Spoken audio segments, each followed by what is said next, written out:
All right, y'all, the family of a Georgia woman who died after falling out of a police car has filed a multi-million-dollar lawsuit alleging gross negligence in the incident which took place in 2022. 28-year-old Brianna Grier was having a mental health episode and was being transported by a Hancock County sheriff's deputy when she fell out of the moving patrol car on July 15th. The Georgia Bureau of Investigation determined the deputy failed to close the rear passenger door before the car left the scene. During a news conference, family attorney Ben Crump explains how the authorities initially tried to cover up what took place. They tried to say that Brianna Grier, this 120-pound young black woman, mother of twins, daughters, 4 years old at the time, they tried to say she had superhuman strength. And Portia, they tried to say she kicked open the police door. That's what they wanted us to believe. They wanted to just sweep it under the rug. But thank God that you had a family who said that's not true. They wanted answers. Because the reality is they never closed that door and secured that vehicle. And when they were on the road, she fell out of that car, and since she was handcuffed, there was no breaking the fall. Her skull hit the road, it cracked in 2 places. She had a brain bleed. She went into a coma, and 6 days later, her twin daughters lost their mother because of gross negligence at the hands of the police department that was supposed to help this young black woman who was having a mental health crisis.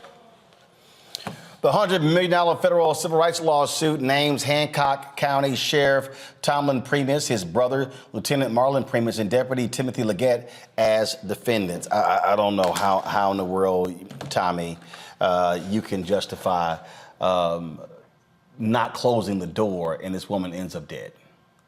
No, you're absolutely right. And I hate to be a broken record, but it goes to this thing again. It's like you were saying about corporations. Well, it's even worse with the police. They will not do the right thing unless they are absolutely forced to do so. And this is about accountability. Why do you think that they thought they could get away with saying that she kicked that door open? Because they think they can get away with anything, because they can. Until something major is changed, and we keep pushing for it. And broken record again, but you have to vote. You need Democrats because Republicans are never going to do it. Greg? Yeah, Roland, I think, I agree with Tommy. I mean, here's the challenge, I think. Something's going to happen. We just don't know. Certainly, we saw with the death of Martin King, the people in our communities, over 100 cities in this country, for whom civil rights legislation had not changed the material conditions of their lives, they burnt the cities. The fact that there's more police body cam footage now than before. I agree with the state's attorney, Brayboy, in that regard. The fact that we have these things that are seen over and over again, it may, and I think if history serves as any prelude, what we'll see is that Tim Scott, who did not make a mistake, did not slow walk or stall. Tim Scott went in, that's why we call him mission accomplished. Tim Scott's job was to make sure that the immunity was not touched, that chokeholds were left in place. There was no federal legislation passed.